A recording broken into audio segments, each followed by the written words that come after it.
Empezamos a transmitir. Estamos al aire. Ya. Ya. Entonces, Le pediría que todas se muteen. Estamos al aire. Ya. Yo me voy a silenciar.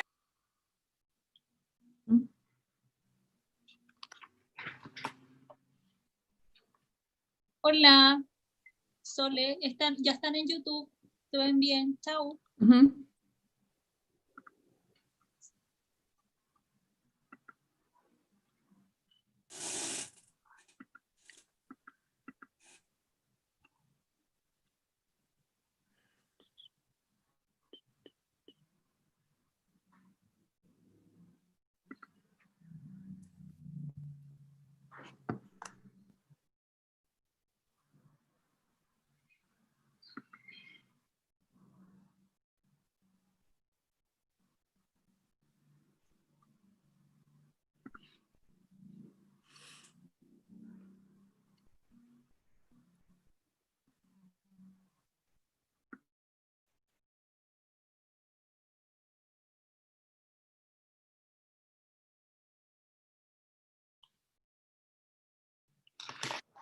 Bueno, vamos a partir. Hola a todas, a todos y a todes.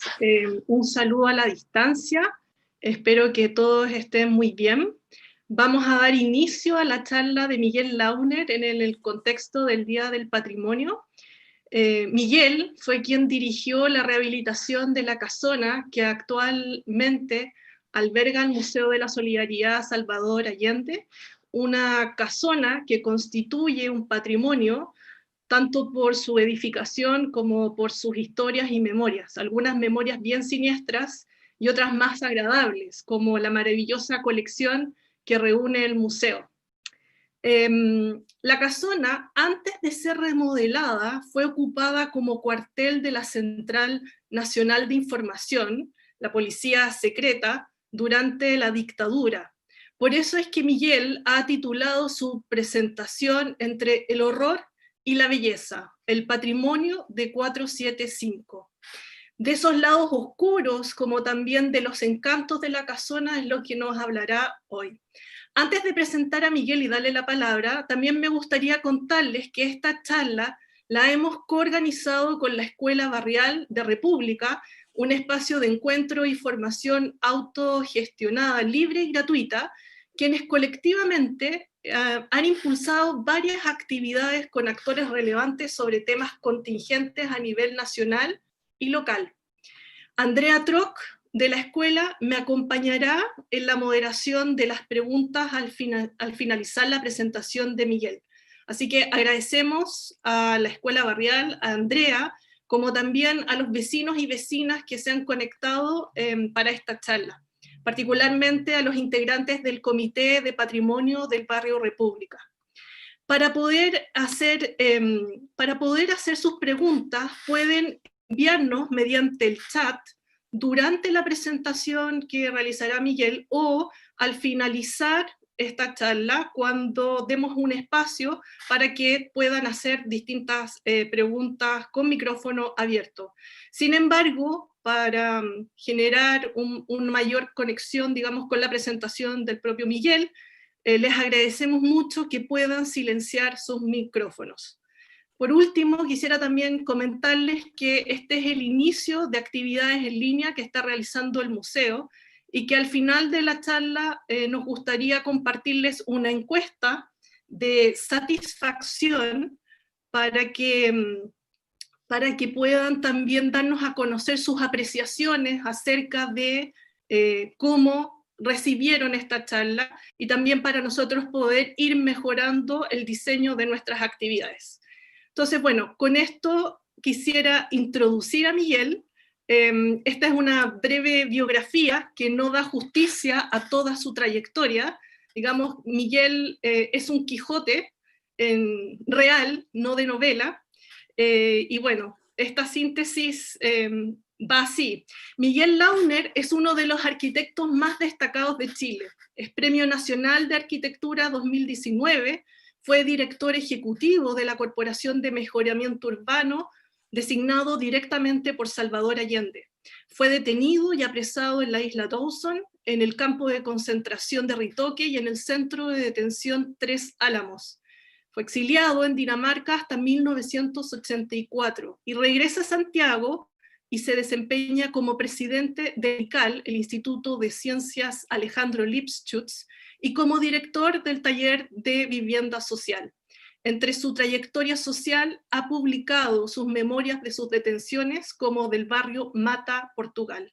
Bueno, con esta breve presentación, Miguel, te doy la palabra. Muy bien. Muchísimas gracias. Agradezco las palabras que has pronunciado tú. Agradezco al museo y también a la Escuela Barrial por la iniciativa de incorporar la historia de esta casa en el marco del Día Nacional del Patrimonio, porque se trata efectivamente de una casa con una historia demasiado singular que intentaremos darla a conocer ahora. De manera que comenzamos. Quiero decir que la restauración de este inmueble fue una obra que yo ejecuté asociada con el arquitecto Marco Vidal. En 1972 tiene su origen la colección del Museo de la Solidaridad Salvador Allende en el marco de lo que se llamó la Operación Verdad, es decir, una iniciativa tomada por tres personajes que circunstancialmente se encontraron en Chile en ese momento, el crítico José María Galván, español, el brasileño Mario Pedrosa y el artista chileno tan reconocido José Balmé, quienes concibieron la iniciativa de generar una colección de arte en homenaje a la tentativa que se hacía en ese momento en Chile de construir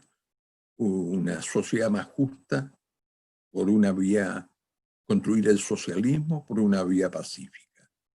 Y entonces ellos convocaron a los artistas de todo el mundo a contribuir con sus obras, y así fue como en un lapso brevísimo de unos 3 meses llegaron a Chile 400 obras de los artistas más connotados que había en el mundo en ese momento, entre otros, por ejemplo, el que estamos mostrando de Roberto Mata. Llegaron obras de Jesús Soto, de John Miró, correspondían a las diferentes tendencias abstractas, informalismo, en fin, etcétera, vigentes en la época. Víctor Basarelli, el escultor Alexander Calder, que envió esta maqueta de una de sus obras que están ejecutadas en espacios libres, porque son de gran tamaño, concebidas para que giren con el viento. También una de las obras estrellas que tiene el museo, Frank Stella de Estados Unidos, y otra obra muy significativa, Julio Lepard de Argentina. Son un breve resumen que hago de una colección que en este momento reúne aproximadamente 2.000 obras. El presidente Allende agradeció este envío porque todas las obras, sin excepción, fueron donadas. Es un caso excepcional en la historia de los museos de cualquier lugar del mundo. Ni un solo artista cobró un peso, habiendo reunido obras de tan alto valor de la pintura de esos años. El presidente señaló que los artistas del mundo han sabido interpretar este sentido del estilo chileno, lucha por la liberación nacional. Es el único caso en la trayectoria cultural han decidido espontáneamente obsequiar esta magnífica colección de obras maestras para los ciudadanos de un país lejano. Bueno, en septiembre de 1972 tuvo lugar la primera inauguración de las 400 obras arribadas al museo, se realizó en el edificio de la UNTAD tercera, que se había terminado recientemente. Como ustedes saben, este es el edificio que hoy remodelado se conoce como GAM. Con motivo del golpe militar, afortunadamente, las obras recibidas hasta entonces pudieron ocultarse en las bodegas del Museo de Arte Contemporáneo, lo que las salvó de una posible masacre, llamemos así, que podía haber ocurrido en manos de la dictadura. Cuento ahora la historia de la casa de Avenida República 475. Es un error ahí, dice 575, es 475. En 1927, don Amadeo Heiremans, pionero de la industria metalmecánica en Chile, contrató a los arquitectos Valdivieso y Fernando de la Cruz para realizar este proyecto de una vivienda de 1.500 metros cuadrados. Don Amadeo Heiremans fue de origen belga, llegó a Chile contratado para colaborar en la construcción de piezas y partes para la línea del ferrocarril longitudinal que se estaba construyendo en Chile desde 1910 aproximadamente, y que unió con una línea férrea a todo el país desde Iquique hasta Puerto Montt. En esa actividad fue que don Amadeo Heiremans amasó su fortuna y que le permitió financiar una construcción de esta naturaleza con aproximadamente 1.500 metros cuadrados construidos. Quiero decir que en la Avenida Brasil en general, en esos años, los años 20, 30 del siglo pasado, se fueron instalando los primeros, digamos, industriales que existieron en Chile, porque hasta entonces las fortunas importantes en Chile tenían todo su origen en la agricultura. Estos son los primeros realmente pioneros de la industria en nuestro país. Aquí tienen una imagen de la casa tal como lucía recién construida. Es el salón principal. Ustedes ven la calidad de las obras, una marquetería en madera en los revestimientos de los muros, una chimenea de mármol que, como podía suponerse, desapareció durante el periodo de la CNI. En fin. Hasta el año del año 45 falleció don Amadeo Heiremans, había fallecido en realidad el año 41, y su familia vendió la propiedad que fue adquirida por la Embajada de España, que estableció allí la Cancillería y la propia residencia del embajador. Aquí a mi mano derecha ustedes pueden ver cómo lucía la vivienda durante su periodo como posesión de la Embajada de España, y después el mismo sector tal como luce hoy día tras la transformación. El año 68, la propiedad fue adquirida por la Universidad de Chile, con el objeto de instalar allí el Instituto de Estudios Humanísticos.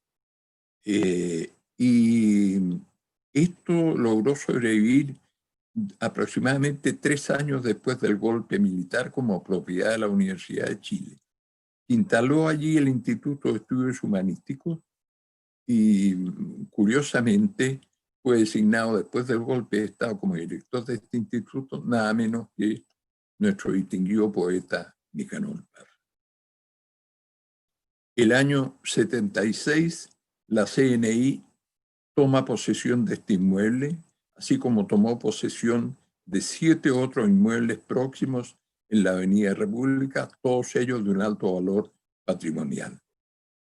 Y todos los recintos se habilitaron básicamente con el objeto de estar enterados de los planes de la oposición a la dictadura, de rastrear cualquier acción que pudiera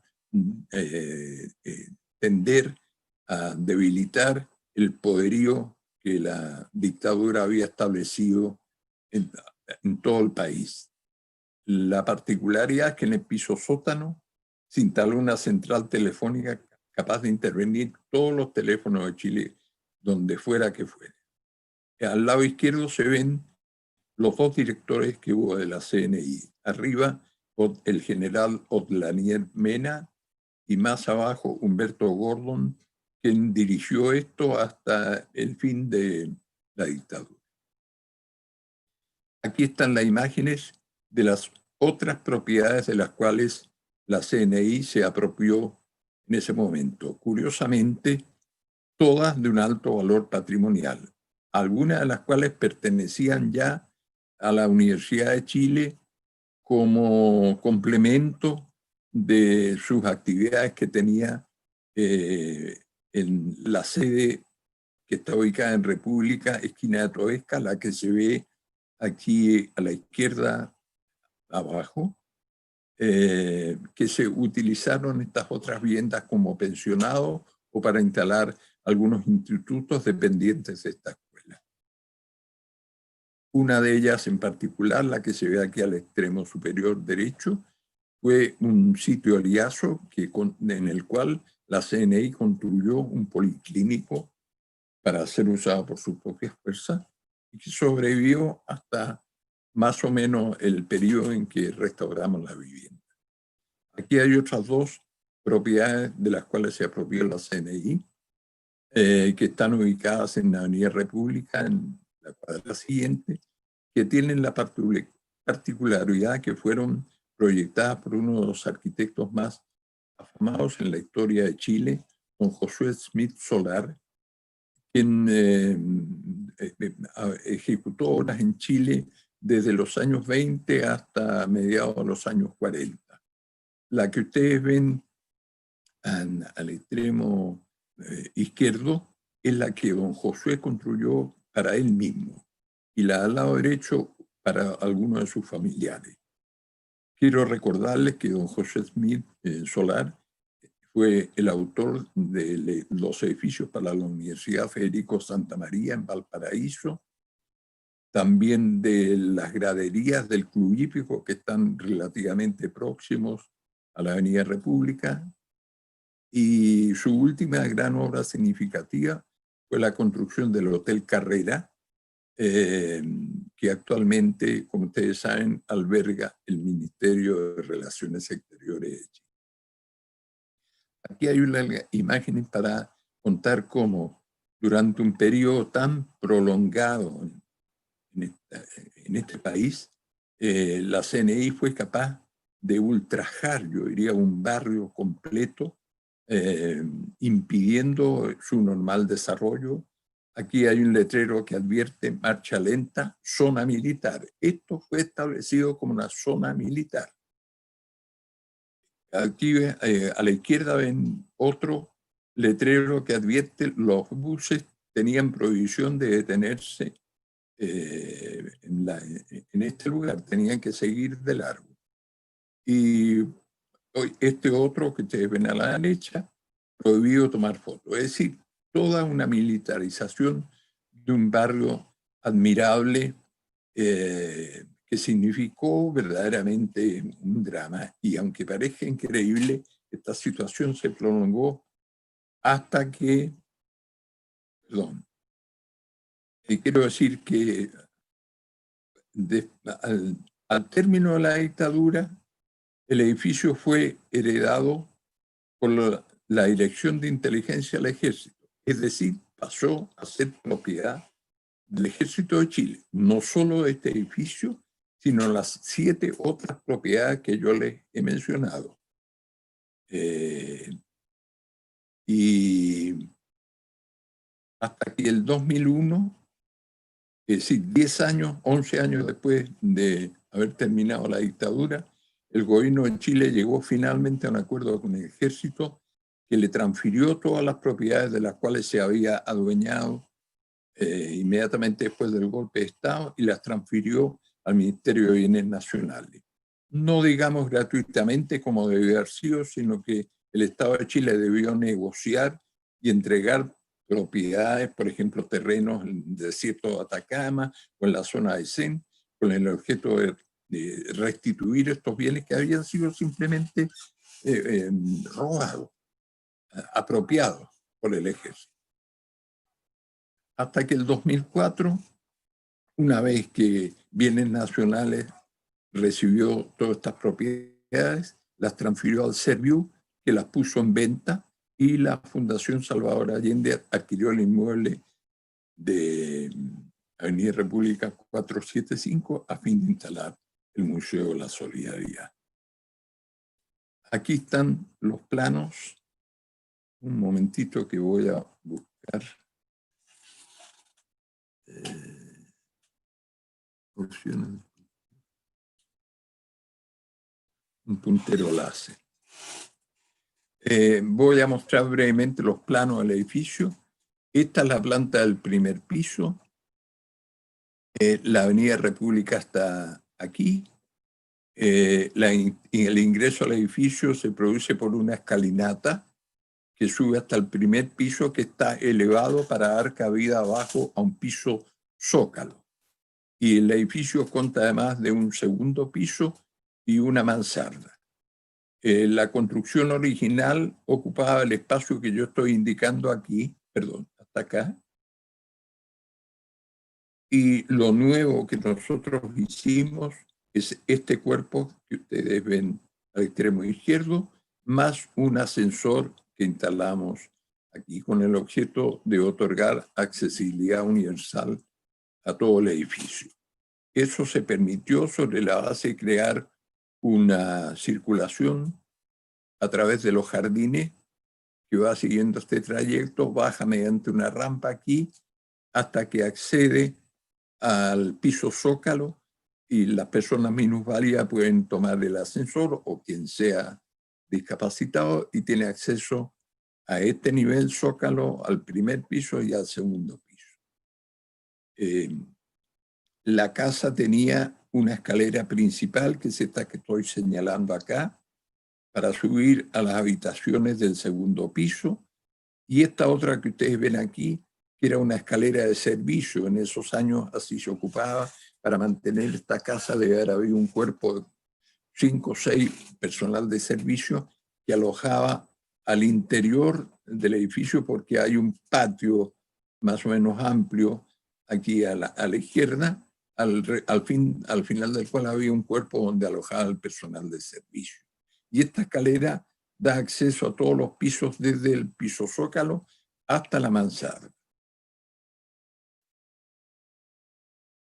Aquí está la planta del segundo piso, en que se ven todas las habitaciones que, perdón, cometí un error.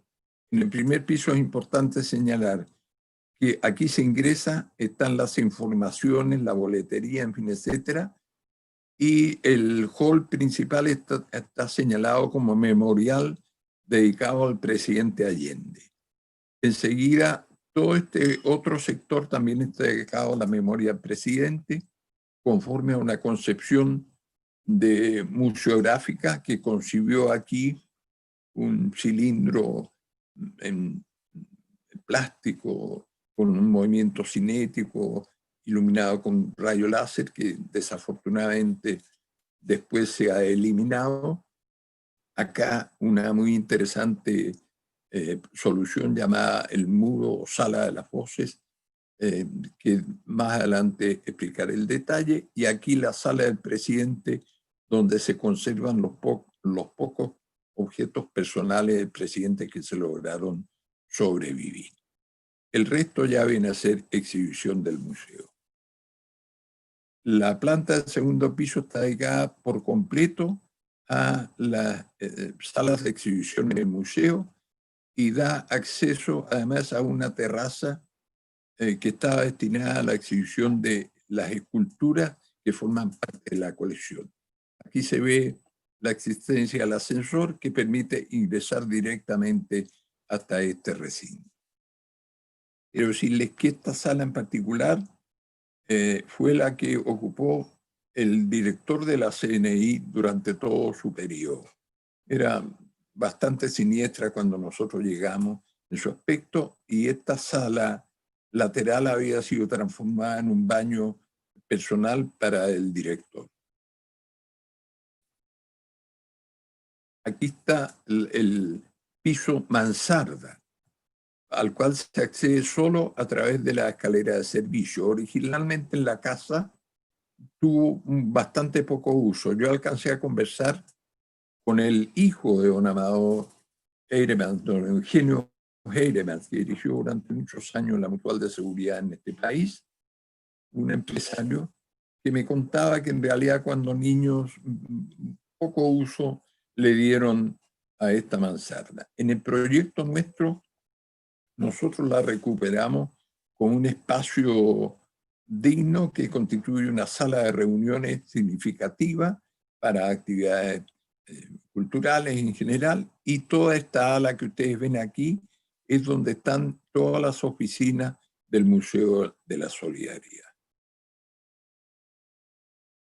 Finalmente está el piso Zócalo, al cual se bajó por esta escalera, porque la escalera principal no da acceso aquí, pero naturalmente el proyecto nuestro es de acceso público, y entonces en todo este sector están las oficinas de la Fundación Salvador Allende. Y en este punto está la sala donde está ubicada la central telefónica que utilizó la CNI y que nosotros preservamos en nuestro proyecto tal como la encontramos cuando llegamos. En esta ala entonces está el cuerpo nuevo construido por nosotros para alojar las obras más significativas de la colección y que permite acceder a través de una escalera directa que baja desde el primer piso. Aquí se ve una elevación principal del museo. Quiero explicar lo siguiente. Como ustedes saben, para aprobar cualquier expediente de construcción, los arquitectos estamos obligados a presentar toda la información ante la Dirección de Obras Municipales, en este caso de Santiago, que las aprueba y queda archivado todo un expediente del edificio. En este caso, nos dirigimos a la Dirección de Obras Municipales de Santiago, no había ninguna información disponible. Y el director de Obras Municipales nos dijo francamente, mire, aquí llegó personal de la CNI, solicitó información de dónde estaba el archivo y simplemente se lo llevó y no cabe duda que lo destruyó. Nunca más nadie lo pudo obtener. De modo que nosotros tuvimos que rehacer todos los planos tal como estos que ustedes están viendo aquí. Esta es otra de las elevaciones, la elevación oriente del museo. En este punto se ve cómo asoma la escalera de servicio y allí comienza el cuerpo nuevo que combinó con la construcción existente. Nosotros evitamos, por el respeto patrimonial al inmueble existente, no exceder la altura del edificio total, de manera que es un cuerpo, no aparece completo, es mayor que el que ustedes ven aquí en esta imagen. En general, tuvimos que hacer un trabajo muy intensivo de restauración del inmueble. Lo recibimos en condiciones francamente inaceptables, vergonzosas. Aquí hay un ejemplo. Las puertas eran originalmente de pino Oregón, de gran calidad, con los cristales en forma, son cristales en la modalidad de vitral, con cordones de plomo. Todo esto estaba en muy malas condiciones, como ustedes lo pueden ver aquí. Requirieron un esfuerzo intensivo artesanal para recuperarlos y además estaban absurdamente pintados, cubriendo maderas tan nobles como el pino Oregón. Esta es otra de las intervenciones interesantes de mostrar. Ustedes pueden ver aquí algunos ladrillos de un color diferente a los restantes. Era porque la CNI practicó numerosos orificios en la casa para instalar equipos de aire acondicionado, sin ninguna consideración, rompieron simplemente. Cuando nosotros llegamos, era imposible encontrar ladrillos de los años 20, en la época en que nosotros trabajamos. y tuvimos que esforzarnos por encontrar y habilitar algo semejante. En las técnicas museográficas vigentes hoy día, en general, se recomienda no intentar ocultar las intervenciones nuevas respecto al pasado. Yo diría que la solución nuestra es un poco mixta, porque de alguna manera preferimos mantener la integridad de un muro de ladrillo, además por razones estructurales, pero por otro lado, sin ocultar que se trata de piezas nuevas que de alguna manera armonizan con el presente. Aquí esta imagen muestra el ingreso que viene desde la calle y va bajando por esta rampa hasta dar acceso al ascensor que está aquí. Esta es una pieza particular que está en uno de los muros de la casa, muy malograda. No sabemos muy claramente su sentido, pero existía, es una pieza preciosa y tuvimos que traer un artista especial para su recuperación. Luce preciosa actualmente. Hasta que finalmente se logró restaurar la integridad de la vivienda, conservando su espléndido pasado, tal como ustedes pueden ver aquí, y inaugurar el museo, que empezó a funcionar propiamente como un museo. Aquí hay detalles de la restauración del acceso, que también tuvo su historia, porque todas las rejas que ustedes ven aquí estaban blindadas con acero de 10 milímetros de espesor, con el objeto de evitar la vista hacia el interior del inmueble y evitar el impacto de algún proyectil. Enseguida aquí se ve una vista desde el patio interior, en el cual baja una escalinata desde el primer piso en mármol de Carrara que se mantenía tal como la del ingreso, en espléndidas condiciones. A la derecha ven ustedes el cuerpo construido por nosotros, sin ningún alarde, tratando de ser bien hecho, no eludiendo su sentido contemporáneo, pero intentando respetar en todo lo posible los valores patrimoniales de la casa existente. Aquí asoma el ascensor de hormigón, en esta otra vista se ve mejor el ascensor visto desde el patio interior. Enseguida, para unir lo viejo con lo nuevo, creamos una suerte de puente que ustedes ven aquí en doble altura, con una vidriera de cristal en el cielo. Nos pareció necesario para crear una transición entre lo viejo y lo nuevo, que a mi juicio ha funcionado exitosamente. Aquí es otra vista de la vidriera tomada más o menos del nivel del piso zócalo. Y en el segundo piso, tal como yo les decía, el ascensor desemboca en lo que llamamos la terraza de las esculturas, que es la cubierta del cuerpo nuevo que nosotros construimos, que tal como ustedes pueden ver aquí en estas imágenes, alojaba horas significativas, como estas que ustedes ven aquí.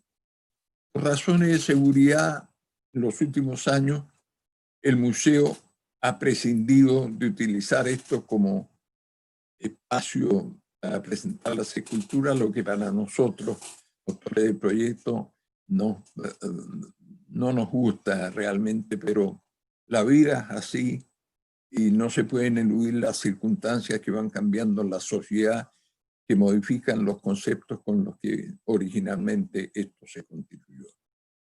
Aquí es interesante mostrarle la cubierta del edificio, la techumbre, que probablemente estuvo originalmente hecha con tejuelas de alerce, pero que con los años fueron sustituidas. Las que tiene actualmente son tejuelas de vinilio.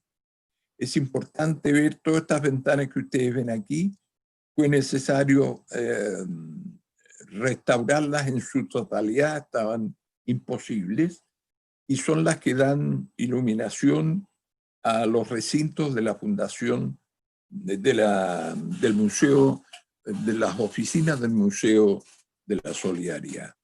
Es importante que todas estas piezas que ustedes ven aquí estaban desplomadas, algunas no existían y tuvimos que restituirlas y hasta el día de hoy se conservan aceptablemente bien. Es importante que vean la inclinación, la importante inclinación que tiene la cubierta, y para nosotros fue un factor importante por algo que explicaré más adelante. Aquí ya tienen una imagen ingresando al hall principal, que ha ido cambiando de historia según el museo ha considerado necesario incorporar nuevos mensajes o cambiar la museografía. Es interesante ver cómo se ven aquí. Toda la casa estaba cubierta con parqué, excepcionalmente valioso. Don Eugenio Heinemann nos explicó que todos los parqués fueron importados desde Francia. Incluso el del comedor, que más adelante veremos una cena, don Amadeo trajo un operario de Francia para su instalación. Son maravillosos, estaban extremadamente malogrados. Afortunadamente pudimos recuperarlos porque son de un espesor deben haber sido de 25-30 milímetros, lo que permitió que le pudiéramos dar 2 manos de pulido y sobre ellas 3 manos de vitrificado para conservarlos en buena forma. Ustedes pueden ver aquí los cielos constituidos por artesonados de piezas de roble magníficas que en general se conservaban bastante bien. Este es entonces el juego cinético de cristales que giraban que existía en el hall de ingreso al comienzo del museo y que posteriormente, por razones que yo no conozco claramente y que no comparto, la Fundación Salvador Allende resolvió eliminar. Finalmente, en julio del 2006, la presidenta Salvador Allende logró inaugurar el museo. Aquí ven la imagen en que está cortando la cinta tradicional. La acompaña el expresidente Ricardo Lagos, Ramón Huidobro, que era en ese tiempo presidente de la fundación, el querido José Balmes, esposo de Gracia Barrios, fallecida ayer, que era el director del museo. Aquí está Isabel Allende, la hija del presidente. Este es el muro de las voces, que forma parte de la museografía, que es una concepción, a mi juicio, magnífica, en la cual se ven diferentes micrófonos, en los parlantes, perdón, en los cuales se pueden escuchar en cada uno de ellos algunos de los diferentes mensajes que en su tiempo emitió el presidente Allende durante su mandato.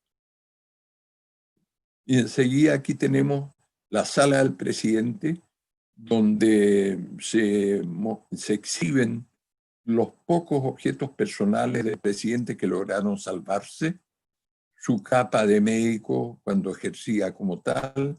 Aquí está el reloj, la billetera, en fin, las pocas cosas que se pudieron salvar.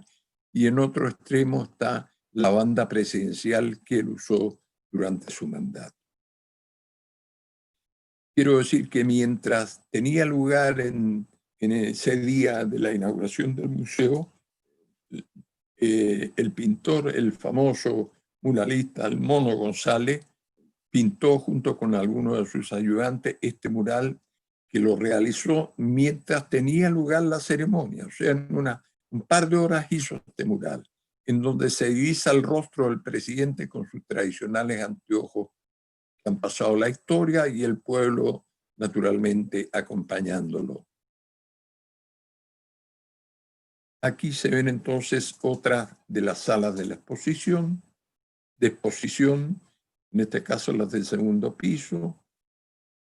Aquí me voy a detener porque este que ustedes ven aquí es el tapiz hecho por Gracia Barrios, llamado Multitud Tercera. Y como ustedes saben, Gracia Barrios falleció ayer. De modo que estamos de alguna manera en este acto recordándola con gran emoción. La historia de este tapiz es extremadamente interesante porque fue uno de los tapices que formaba parte del edificio de la UNCTAD 3, hoy día, repito, conocido como GAN.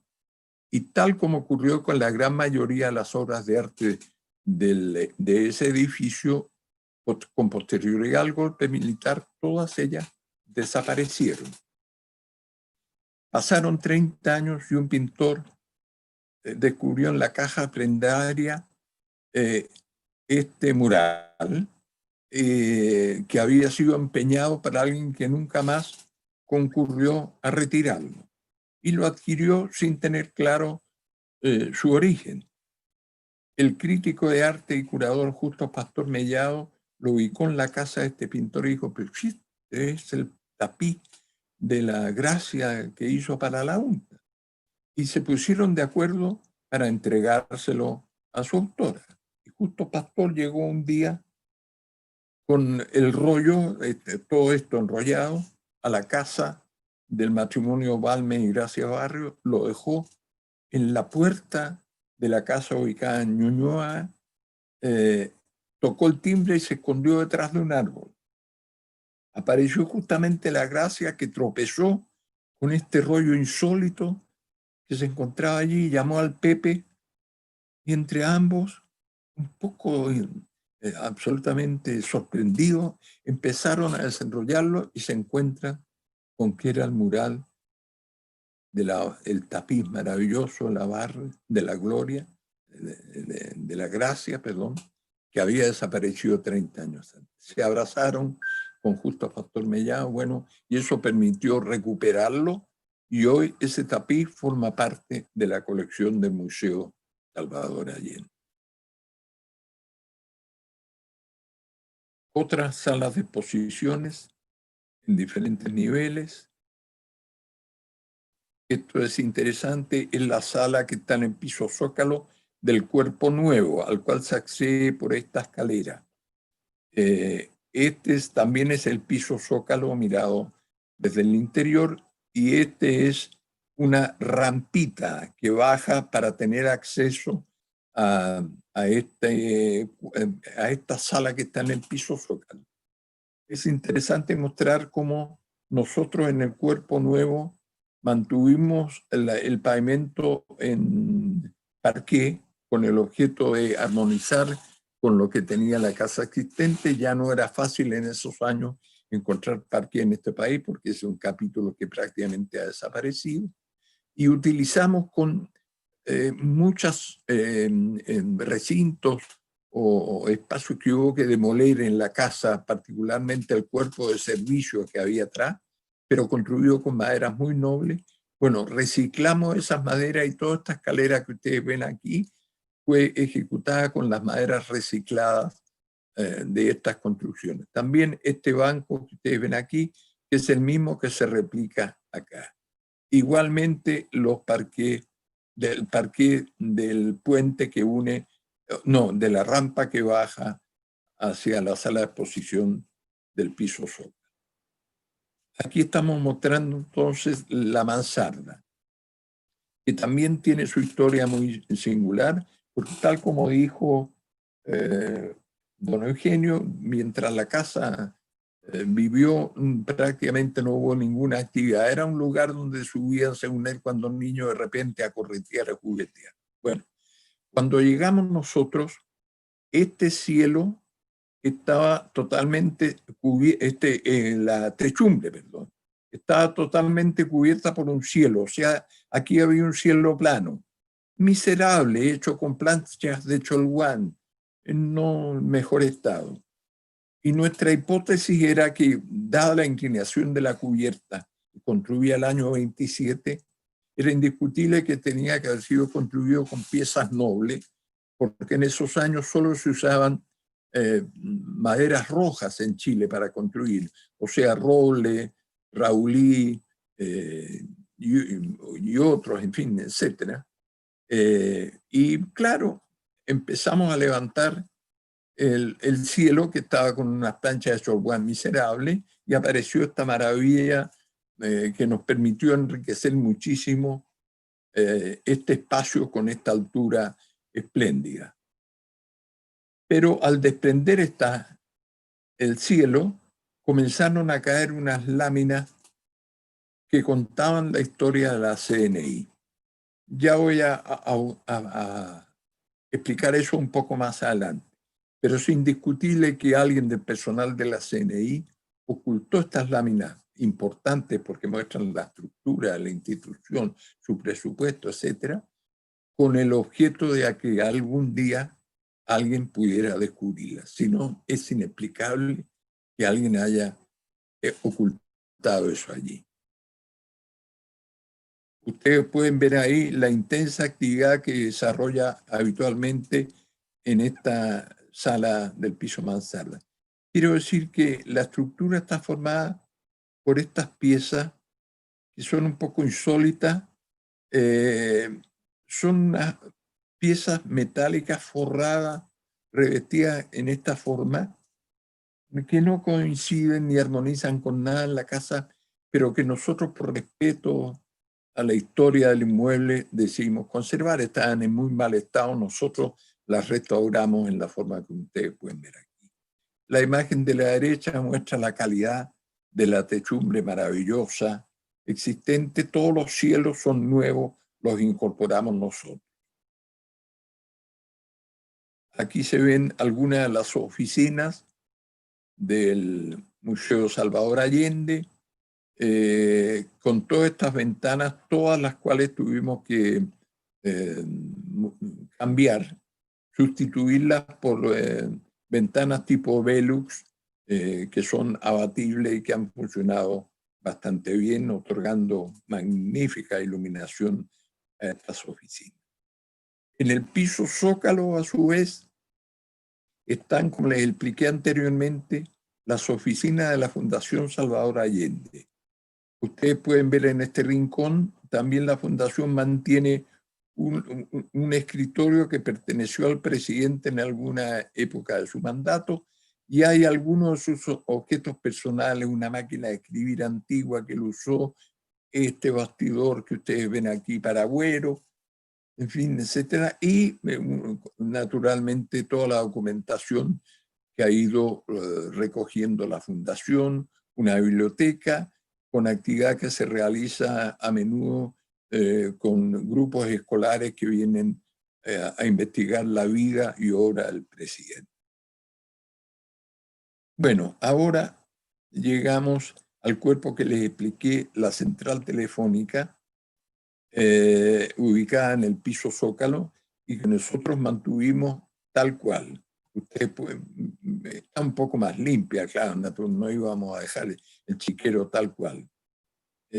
Aquí a la derecha es interesante ver, cuando les hablé de la mansarda, no les conté que durante el periodo de la CNI es indiscutiblemente que sirvió como lugar de entrenamiento o de práctica del personal de la CNI en prácticas de tortura o desaparición de personas, porque nos encontramos con unos tabiques de Cholguán que formaban unos cubículos de 1x2, indiscutiblemente utilizados como celdas, con estas puertas que ustedes ven aquí, que tenían una mirilla típica de quien tiene que mirar un vigilante qué está ocurriendo con alguien que está internado atrás. Como nosotros nunca tuvimos evidencia de que el Altillo, en este edificio, hubiera habido detención de personas sometidas a tortura, en lo que no cabe duda es que estas fueron utilizadas, estas 3 celdas, como práctica para el personal de la propia CNI.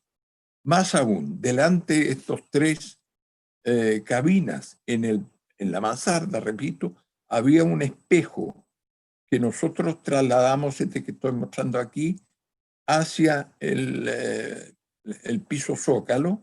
Son de esos espejos, de esos vidrios espejos, llamemos así, cristales espejos, que tienen la particularidad de que puedes mirar por un lado y que otra persona no se perciba. O sea, típicos utilizados para interrogatorios en que se desea evitar que la persona que se interroga esté mirando a algún oficial superior que está vigilando la operación.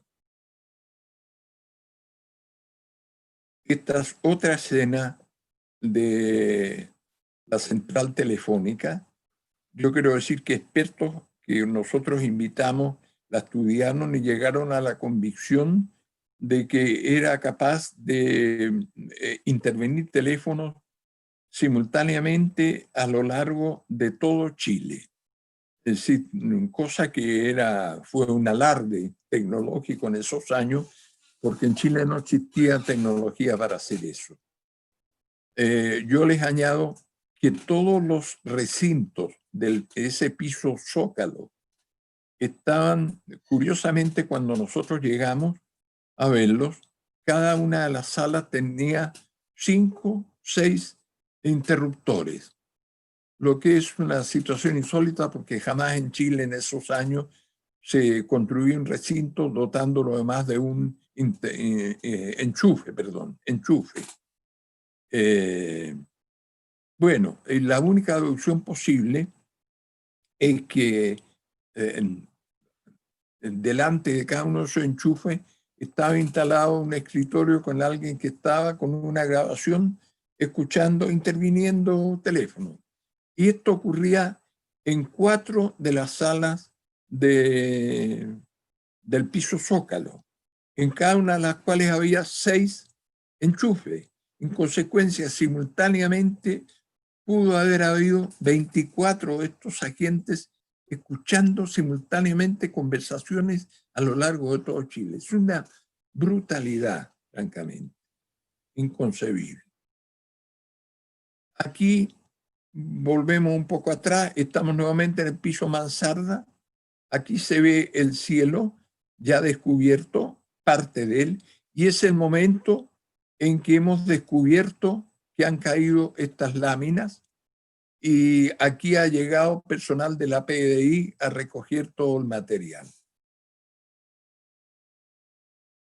Una de las láminas que hemos logrado, pues, quiero decir que la CNI, la PDI, la Policía de Investigaciones, esto ocurrió el año 2005, cuando nosotros iniciamos la restauración del museo. En cuanto nosotros vimos las láminas que empezaban a caer del cielo, que estaban constituidas en láminas de tamaño 70 por 1,10, que en ese tiempo llamábamos tamaño mercurio, en papel manila, que era un papel amarillento, estaban todas dibujadas con plumón, indicando la estructura o los presupuestos de la CNI. Era un material valiosísimo. Son aproximadamente 12 las láminas que nosotros identificamos allí. La secretaria de la fundación llamó a la senadora Isabel Allende de la fundación, le informó de este hallazgo.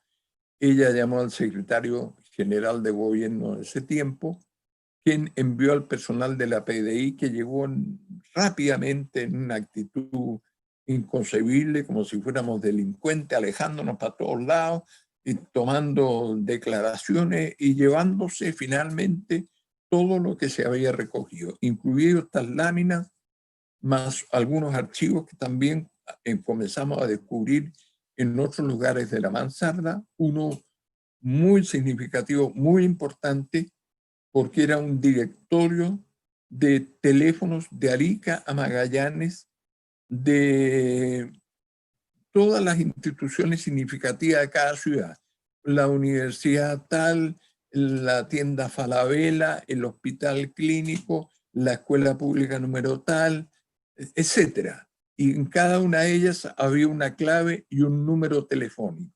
Un material precioso para investigar. Bueno, eso se llevó también el personal de la Policía de Investigaciones, que llegó a recoger todo el material para su investigación. Y ha costado un triunfo recuperar algo. Aquí ustedes pueden ver un detalle de esto que ustedes están viendo acá. Este circulito que ustedes pueden ver que aquí no se lee muy bien, o perdón, que ven acá, indica Presidencia de la República, Ministerio del Interior, CNI. Esto es una evidencia de lo que Pinochet negó sistemáticamente, es decir, que la CNI fue, como quien dice, un grupo, una organización autónoma que nadie la dirigió durante su gobierno. Este organigrama muestra claramente su dependencia. Es un testimonio muy importante, porque tú comprenderán que no fue ejecutado por nosotros. Aquí hay otras imágenes más agrandadas de esa lámina en que se ve todas las diferentes secciones en que contaba la agencia central, las capacidades que tenía en todo sentido. Este ojo indica la actividad de contrainteligencia. Este otro mapamundi muestra la agencia exterior y mostraba cómo la CNI estaba extendida virtualmente en gran parte de los países, sobre todo europeos. Otra de las láminas, ustedes pueden ver aquí, es una propuesta de necesidades en dólares para el presupuesto del año 82. Lo solicitado el año 81, el incremento del armamento, nada menos que para 1.300 hombres, por un valor de $400 para cada uno. En fin, los totales, $5 millones que se estaban pidiendo de incremento del presupuesto del 82. Y esta otra lámina, que es una propuesta planteada para la acción B de esta organización, que muestra el presupuesto del 82 en moneda nacional y en moneda dólar. Nueva planta y sistema actual de remuneraciones, 2.123 millones de pesos. Estamos hablando del año 82. Y 54 millones de dólares. Equipo BAT, que suponemos brigada antiterrorista, 691 millones de pesos moneda nacional y 17 millones de dólares. En fin, en total, ustedes pueden ver una suma inconcebible. Bueno, esta es la historia dramática, las dos caras que ha tenido esta casa, pasando, tal como lo titulamos, del horror a la belleza.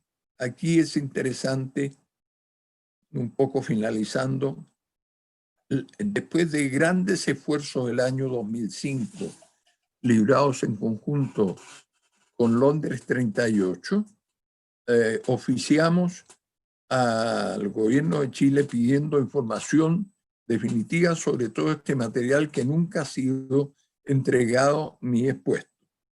Y el ministro Hugo Dolmes, que fue el que retiró todo, bueno, en este caso el director de la PDI, da cuenta ahí, según él, reconoce todo lo recibido. Y aquí yo he agrandado este párrafo que ustedes ven aquí para que vean lo que él reconoció: organigrama general de la CNI, organigrama de la Agencia Central, organigrama CNI primera, segunda, tercera y cuarta región, niveles del sistema de inteligencia regional, provincial y comunal, y necesidades en dólares. Se adjunta acta de entrega, en fin, voluntaria de esto. La verdad es que están la mitad de las láminas que nosotros descubrimos en ese momento. Y lo más triste de esta historia significativa de lo que ha ocurrido en este país en todos estos años es que el 9 de marzo del 2006, después de las múltiples requerimientos que hicimos junto con el 38, el ministro Hugo Dolmes se permite decir, y teniendo presente que el análisis de los antecedentes allegados a este cuaderno no existen elementos o juicios para estimar que estos revisten caracteres de delito y de conformidad con lo dispuesto en el artículo 102 del Código de Procedimiento Penal, archívense estos y guárdense en custodia los instrumentos expertizados. Es decir, la investigación quedó en nada. No había elemento de juicio para que estos revistieran caracteres de delito. No había elemento de juicio para estimar que revistieran caracteres de delito. Bueno, este es el sello y la cara de esta hermosa vivienda de alto valor patrimonial que afortunadamente para la historia de este país ha sido recuperada con una tan noble propósito como servir de sede del Museo de la Solidaridad Salvador Allende. Es el momento en que están celebrando los 40 años del Museo de la Solidaridad. Y como ustedes saben, se creó en 1972, o sea, corresponde a una imagen de 2012. Muy bien, muchas gracias. Muchas gracias, Miguel.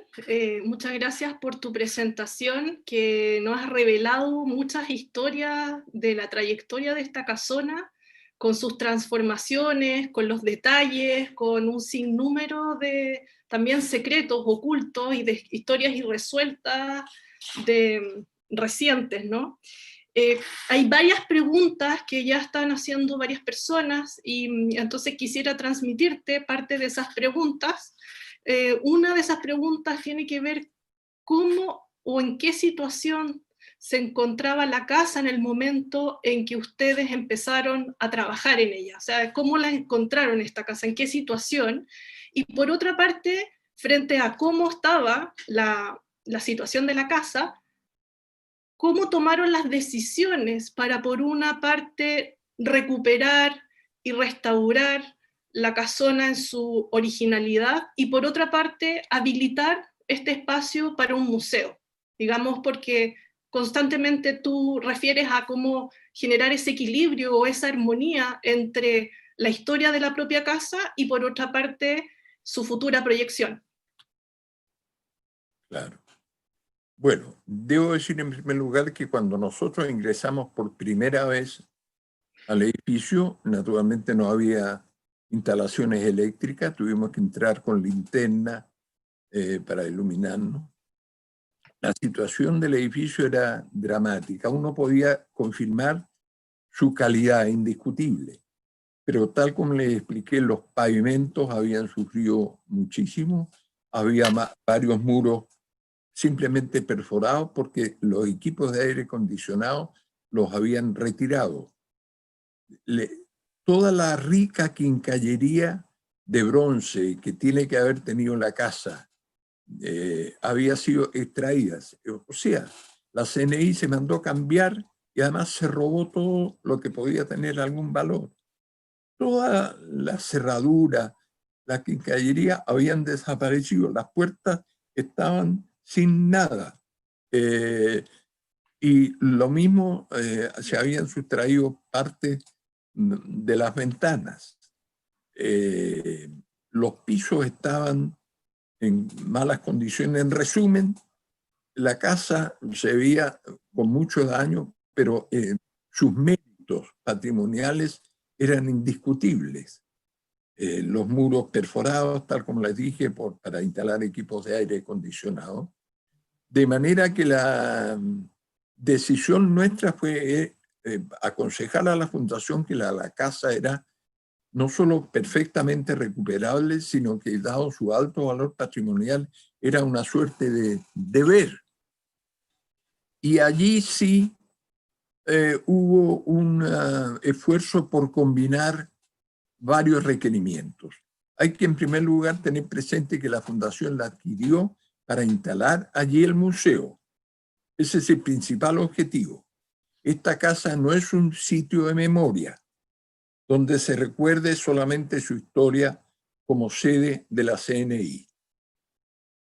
Es un edificio patrimonial que básicamente se adquiere con el objeto de instalar el Museo de Arte de la Solidaridad Salvador Allende. En consecuencia, ese fue el objetivo principal con que se destinó el edificio.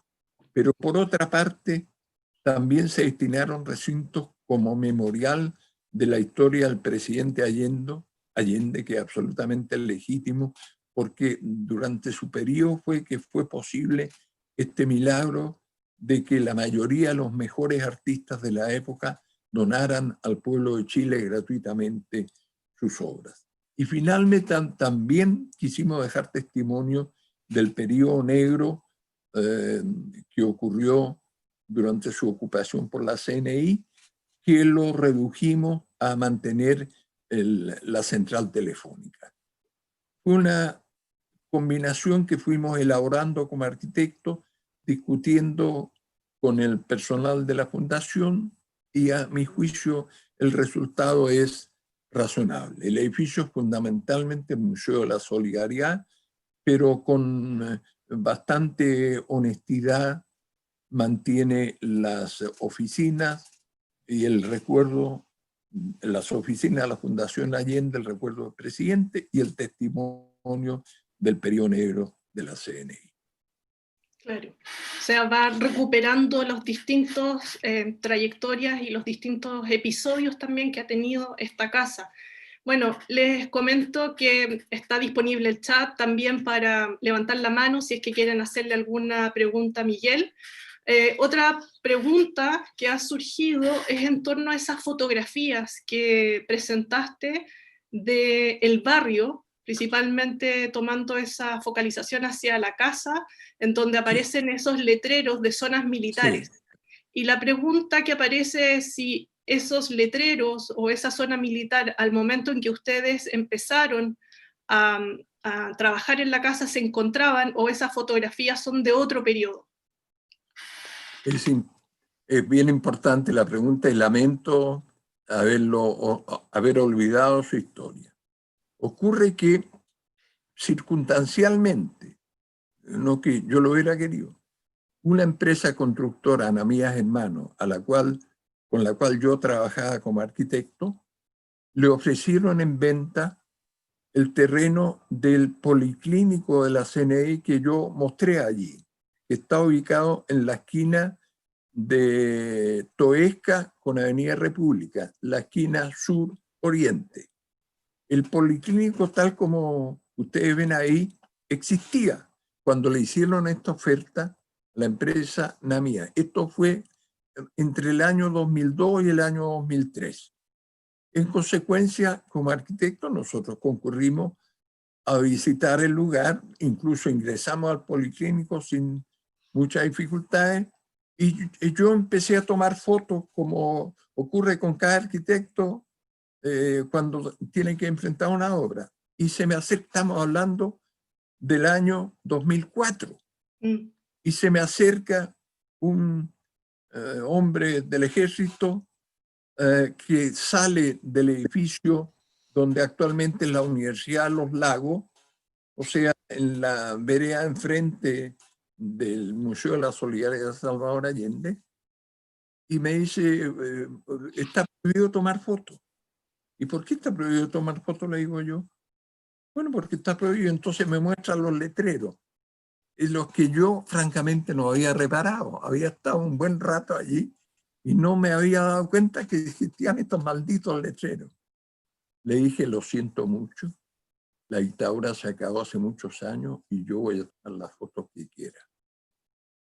El tipo se preocupó un poco, se fue para adentro, yo tomé las fotos que ustedes ven ahí, en consecuencia son del año 2004, lamento haber omitido esa información.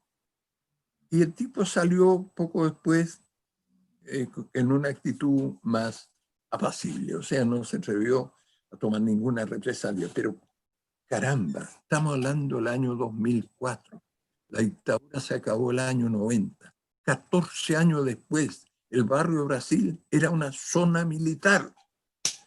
Eso es inaceptable. Esto es un testimonio de lo dramático que ha sido este periodo que se ha dado en llamar la transición en nuestro país, con tantas concesiones inaceptables a las Fuerzas Armadas hasta el día de hoy. Exactamente, Miguel. Y bueno, yo creo que esas fotografías para nosotros revelan, porque es muy difícil encontrar registros de los años 90, incluso de principios del 2000, de esa avenida, porque finalmente también no solamente son los letreros, sino que ya hubo un hábito de no tomar fotografías, también por parte de los vecinos y vecinas, entonces, que vivían Claro. ahí. Entonces, ha sido como muy sorprendente que mostraras esta fotografía, y como además de saber que fue en el tiempo en que comenzaban la construcción. Quisiera darle la palabra a Andrea Troc, de la Escuela Barrial, quien también está reuniendo algunas de las preguntas. Gracias, Sole. Gracias, Miguel, por esta conversación, por esta charla. La verdad que se empiezan a instalar muchas dudas y empieza a haber como unas ganas de empezar a visualizar, particularmente cuando hablas de lo siniestro, empieza como a surgir las ganas de lograr proyectar o visualizar qué es eso siniestro que lograron ver, cómo se veían los muros, la luz, la oscuridad, bueno, hasta incluso me imagino como el ambiente, el olor, todo lo que ustedes se enfrentaron, además del descuido de la arquitectura. Tenemos una pregunta de Claudia Saldívar, dice, ¿qué espacio tenía concebidos para el museo que nunca funcionaron? ¿Y dónde estaban proyectados físicamente? Piso, y si se puede mostrar. Y luego me dice, tengo entendido que en la casa proyecto ciertos espacios para el funcionamiento del museo, sala de proyección y de grupos, para que fuera usada o no como Pina, sino que tenía un uso específico. Yo no sé si le queda, a mí no me queda muy clara la pregunta. Por favor, repíteme la primera pregunta, si eres tan amable. Sí, dice. No la entendí muy bien. Sí, yo tampoco. Yo tampoco, y le pedí por interno si me la podía especificar y no se pudo. Dice, ¿qué espacio tenía concebidos para el museo que nunca funcionaron? ¿Y dónde estaban proyectados físicamente piso? Y si se puede mostrar qué pasó. Bueno, yo creo que no hubo nada proyectado para el museo que no se hubiera utilizado. O sea, desde un comienzo se proyectó este triple funcionamiento de la casa. Fundamentalmente el museo, sin lugar a dudas. Pero después como sede de la Fundación Salvador Allende, establecida en el piso Zócalo, y también en el piso Zócalo la central telefónica con testimonio de este pasado ominoso de la CNI. Efectivamente, lo que sí ha cambiado, que en el hall principal y un par de recintos más en el primer piso, que en la concepción original formaban parte de una museografía extremadamente interesante y atractiva, hubo, a mi juicio, incomprensión más adelante, no sé exactamente cuándo, y decidieron retirar este juego cinético de cristales que giraban en forma espectacular, realmente, dejando entonces desprovisto el hall de ingreso de este elemento que era en parte, parte de lo que era mostrar el significado del presidente Salvador Allende, propiamente tal. Además de las salas que sí se han mantenido, como aquella que tiene el Muro de las Voces y la que llamamos la Sala del Presidente. De manera que, bueno, la vida es así con todo edificio. Tiene su historia, su origen, la adolescencia, pasa a mayores, se vuelve viejo y van cambiando su destino. Creo que en general, salvo esta injustificable acción en el hall de ingreso, yo pienso que el edificio se ha conservado razonablemente bien, conserva su esplendor y la colección del museo se exhibe en forma en forma magnífica. Olvidé decir un detalle. En toda obra de restauración las obras de instalaciones eléctricas son fundamentales. En primer lugar, para la iluminación de los recintos y no afectar la colección existente, nosotros eliminamos toda posibilidad de iluminación directa sobre las obras de arte. Todo está concebido en forma indirecta. En segundo lugar, ustedes comprenderán que de las instalaciones existentes de un edificio construido en el año 1927, con una historia tan dudosa como la CNI, que hizo instalaciones a la vista aberrantes por todos lados, la decisión más sabia y necesaria era simplemente omitir en su totalidad la instalación eléctrica, cosa que nosotros hicimos.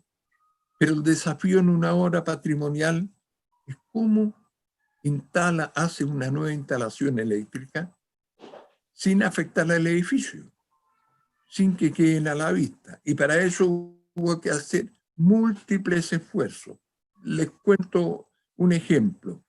En la sala del comedor, ese maravilloso, con el parqué importado de Francia y hasta con operario importado, tiene una guarda en todo su contorno. Retiramos con extremo cuidado el objeto de poder incorporar allí subterránea la instalación eléctrica y reponiendo posteriormente esa guardia, con el objeto de que pudiéramos hacer la instalación nueva sin dejarla a la vista. Ahora, hay 2 o 3 casos en que ya eso es imposible, para lo cual utilizamos esas canaletas que se llaman tipo Legrand, que inevitablemente no se pueden ocultar, y bueno, estamos obligados a dejarlas, pero es en un mínimo de oportunidades. En general, todo quedó incorporado en los cielos o en las canaletas estas interiores que hicimos exitosamente, de tal manera que, habiendo renovado totalmente la instalación eléctrica, quien la visite hoy día no percibe nada de una intervención agresiva con la historia del edificio. Gracias, ¿La Miguel. otra pregunta, mijita? Mire, vamos a avanzar. Hay una pregunta que nos llega desde YouTube, porque estamos también transmitiendo por YouTube, de Camila Tapia, que dice: no sé si se mencionó al principio, pero cuando se adquiere la casa por parte de la fundación, ¿se tenía conocimiento del funcionamiento del edificio como una ex oficina de la CNI? ¿Ustedes sabían esto?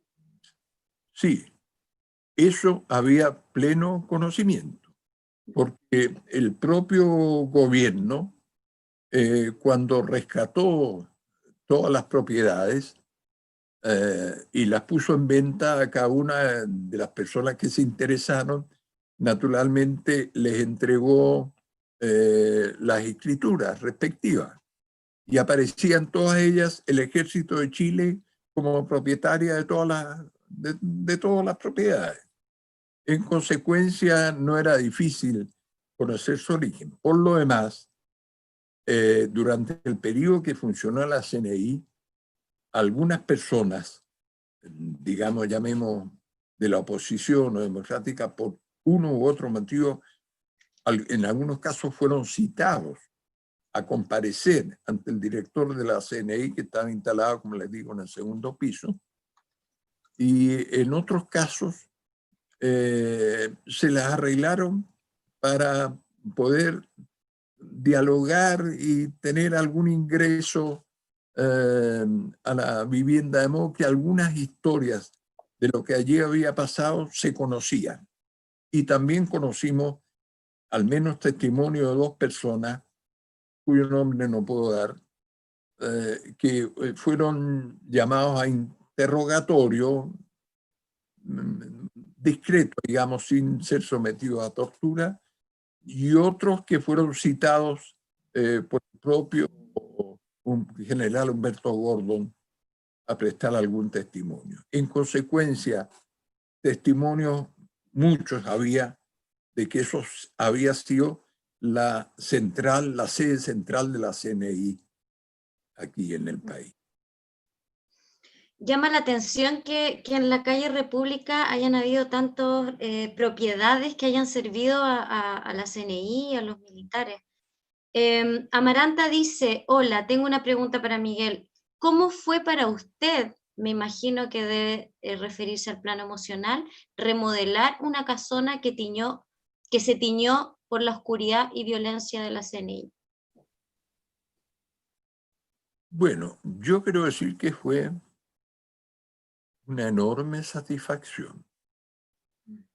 Porque mira, entrar y ver el destino miserable a que había sido sometido un edificio tan digno, tan hermoso, porque las evidencias con que nosotros nos encontramos eran múltiples. Tú no te puedes imaginar cómo había parqués rayados, sin misericordia, sin ningún respeto por la belleza de esas obras.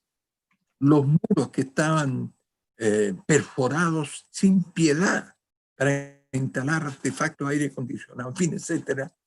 El impacto al ingresar fue terrible. Como te digo, no había instalación eléctrica, el subterráneo lo tuvimos que recorrer todo con linterna, después volvimos en varias ocasiones y tuvimos que hacer una instalación provisoria de electricidad con el objeto de poder hacer un levantamiento de la casa. Si no había un plano, no había nada. De modo que fue un desafío bastante grande, pero a su vez muy hermoso. Porque haber recuperado para los chilenos una casa que fue sometido a un destino tan horroroso no deja de ser una enorme satisfacción. Y debo decir que es una de las obras que he realizado con mayor emoción.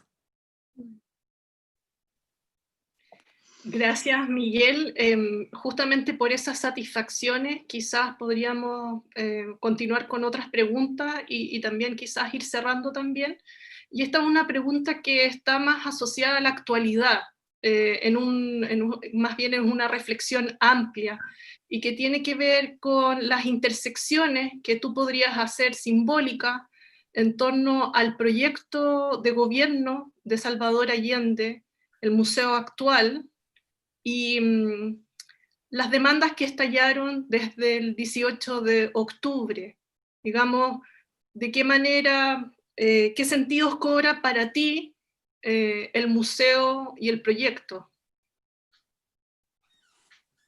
Bueno, digamos, un museo que se precie de tal es un organismo vivo. No está destinado a exhibir para siempre una determinada colección. Es un organismo vivo como son todos los organismos en una sociedad. Ahora, Chile presenció a partir del 18 de octubre una verdadera insurrección popular, así llamada más corrientemente como el estallido social. Pero son millones de chilenos que salieron a las calles para dejar constancia de que este modelo perverso que nos ha gobernado desde la dictadura hasta el día de hoy no podía continuar. Esa imagen del país modelo, estar en América Latina con el per cápita más alto, que escondía toda la mugre que había debajo de la alfombra, con esta desigualdad inconcebible, con estos niveles de corrupción inconcebibles, con esta situación de haber perdido haber privatizado todas nuestras riquezas naturales, el cobre, las aguas, todo absolutamente, haber privatizado la educación, haber privatizado la salud, creando sectores públicos miserables, tanto en salud como en educación, haber llevado a tantos compatriotas a vivir en barrios inconcebibles, como por ejemplo Bajos de Mena, en Puente Alto, donde 120.000 familias fueron hacinadas en edificios nuevos de 3 pisos, ese bloque maldito con las escaleras al exterior cruzadas, que yo llamo arquitectura penitenciaria, desprovistos de ningún servicio, nada de escuelas próximas, ningún comercio, alejado de las vías de locomoción colectiva, sin zonas de esparcimiento ni jardines, donde las madres no se atreven a dejar que sus hijos bajen a jugar afuera porque pueden ser víctimas de las peores aberraciones. En fin, todo eso se fue acumulando. Es una caldera que finalmente estalló. El virus nos ha dejado un momento de suspenso. El gobierno hace esfuerzos desesperados por recuperar su imagen, mientras por otro lado trata de perfeccionar los elementos represivos. En la Intendencia de Santiago se ha contratado un sistema que permitirá, mediante cámaras, mejorar notablemente lo que es la vigilancia. Como ustedes saben, en plena epidemia, antes de que llegaran los respiradores, los ventiladores que se necesitan para la salud de la población, llegaron nuevos guanacos y nuevos zorrillos, un stock significativo. En consecuencia, aquí estamos presentando una suerte de compás de espera de un gobierno que supone que transcurrida esta epidemia no se reproducirá la situación que le tocó vivir a partir de octubre del año pasado. Y la convicción que tengo yo y gran parte de la humanidad, que la pandemia ha demostrado que el modelo neoliberal que ha sufrido la humanidad entera, no solo Chile, ya hace 40 años, ha llevado al planeta al borde de su extinción, y que es una situación intolerable. La epidemia lo ha puesto totalmente al descubierto. En consecuencia, yo estoy convencido, como gran parte de la gente con un mínimo de sentido común, que tanto el mundo como Chile no volverán a ser lo mismo que eran antes del virus. Así lo esperamos, para bien realmente de todos los chilenos. Gracias, Miguel. Julio Escobar, del colectivo artístico Luz y Memoria, quiere pedir la palabra porque necesita decírtelo a viva voz. Julio, si puedes desilenciarte, ya puedes. Sí. No. Hola, muy buenas tardes a todas y a todos. Ya. Muchas gracias por la instancia. Don Miguel, buenas tardes. Mi nombre es Julio Buenas Escobar. Mi nombre es Julio Escobar, soy de Punta Arenas. Soy licenciado en artes y devenido en artista lumínico, principalmente de artes escénicas, pero luego instalador lumínico, principalmente en sitios de memoria. Discúlpeme el paréntesis, pero para nosotros los que trabajamos en artes escénicas es sumamente necesario, no puedo perder esta oportunidad para decirle que nosotros tenemos una deuda muy grande y mucho cariño y un recuerdo profundo de amor para doña Alicia Launer, la Pipo. Nosotros recibimos mucho apoyo generoso de ella y no quería dejar pasar la oportunidad de compartirlo. Y luego, dicho esto, nosotros hicimos en junio del 2016 una intervención lumínica en el sitio de memoria de Avenida Colón 636 en Punta Arenas, que entiendo que usted conoce bien. Sí. Este sitio de memoria fue vandalizado hace unos meses atrás dentro del contexto de esta revuelta social, ¿no? De este estallido social. Y quisiera preguntarle desde su mirada de arquitecto y muy relacionado con el tema que nos convoca, ¿cuál es su sentir? ¿Qué debiéramos hacer? Este sitio de memoria, igual que otros, pero este en particular quedó bastante en mal estado. Entonces, y bueno, hay detrás y por debajo, por supuesto, todo un sentir que en Chile no se ha ido y que va a aflorar, lo más seguro, con mucha fuerza, una vez que, entre comillas, salgamos a esta nueva normalidad, a este Chile deslavado al que se le ha caído, pero de frentón este maquillaje de éxito y de progreso. Don Miguel, muchas gracias nuevamente. A ver, la casa de Avenida Colón en Punta Arenas fue el principal centro de detención y tortura inmediatamente después del golpe militar. En Punta Arenas probablemente fue la región donde la represión tuvo mayor alcance respecto al número de habitantes de la región. Se supone que por esa casa pasaron alrededor de 1000 compañeros y compañeras, todos los cuales fueron bárbaramente torturados, la mayoría enviados posteriormente a la isla Dawson, otros relegados, otros enviados como presos a algunos de los regimientos de la ciudad o a la cárcel pública de Punta Arenas. De modo que ese es un edificio de un valor testimonial enorme. Por otro lado, fue construido por un arquitecto importante que realizó obras entre fines del siglo XIX y comienzos del siglo XX para la región. Algunos de los edificios patrimoniales más significativos son obra de él. Y esta casa él la construyó para su propia familia, para recibir él y su familia. Desafortunadamente no con tan alto valor patrimonial como el resto de sus obras. Probablemente no era bien remunerado y en algunas ocasiones se conseguía que le pasaran las puertas que estaban de algún edificio que están restaurando, las ventanas, en fin, porque hay un cierto caos o complejidad o falta de unidad en el tratamiento interior de esta vivienda. Pero sin lugar a dudas una vivienda de alto valor patrimonial.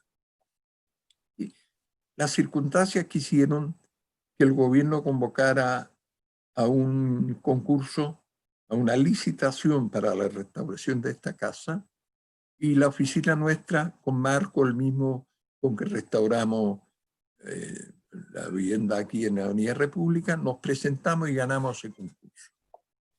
Hicimos finalmente el proyecto, se entregó, es un proyecto a mi juicio muy significativo, tiene algunos aspectos similares al de este, porque se trata de unir un cuerpo existente con uno nuevo. Pero en este caso se trata claramente de un sitio de memoria, no de un museo. Aquí el edificio se adquirió para que allí se restaurara la casa como museo de la memoria y los derechos humanos de Punta Arenas. El proyecto quedó absolutamente terminado, listo para convocar a propuesta de construcción a fines del mandato de la presidenta Bachelet, del último mandato de la presidenta Bachelet, el 2008, o el 2007, en fin. Y desgraciadamente asumió el gobierno de Piñera y canceló el proyecto cuyo financiamiento estaba otorgado por el gobierno de la presidenta Bachelet dentro de su programa que se llamó de apoyo a las zonas extremas. Esa es la situación. La casa, abandonada hace ya mucho tiempo, está en condiciones bastante malas. Yo no estoy muy seguro que la casa pueda resistir un par de nuevos inviernos. Por lo demás, hace unos 3 o 4 meses atrás, no me acuerdo si ya estábamos en el virus o no, la casa sufrió un incendio que afectó una parte importante del segundo piso. Y no estoy muy seguro, quedó en pie, no se afectó totalmente. Y no estoy muy seguro cuánto se ha protegido en el estado en que está posteriormente a este incendio. Es muy probable que haya sido intencionado para el colapso definitivo de la vivienda y olvidarse de este testimonio que significa el haber sido el lugar donde tantos compatriotas fueron horriblemente torturados.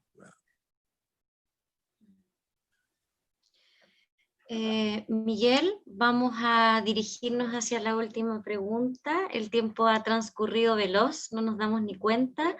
Antes de leer la última pregunta, les queremos recordar que por favor respondan la encuesta que Ignacia puso en el chat. La idea es que vayamos recibiendo sus retroalimentaciones para poder mejorar nuestras actividades online. Y vamos hacia una pregunta de María Ignacia. Su opinión como arquitecto, ¿cuáles deberían ser los próximos pasos que el barrio República debería priorizar para crear un barrio digno de vivir y habitar?